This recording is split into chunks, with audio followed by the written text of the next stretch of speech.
Viral ngayon sa social media ang mga pictures o larawan ng magkasintahang Neftali at Michael sa Cebu City. Akalain nyo naman na napili ng magkasintahang ito na mag-prenup photoshoot hindi sa isang magandang garden o resort, kundi sa loob ng isang sementeryo. But if I lay down and I play dead and I stay dead, maybe you'll get sick of being the monster out of my head, under my bed. Think you're something out of my Nagdesisyon ang dalawa na black theme ang kanilang magiging motif sa kadailanang para sa kanila. Ito ang simbolo ng kanilang buhay na dati ay madilim at ngayoy lumiwanag na dahil malapit na silang mag-isang dibdib.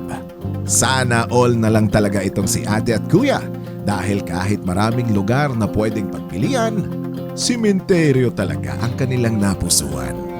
Gagawin ang kanilang kasal sa darating na Oktubre sa Madeline, Cebu City. Abay, congrats Nef at Michael. Talaga namang till death But if I do lay us down part. and I play dead and I stay dead, maybe you'll get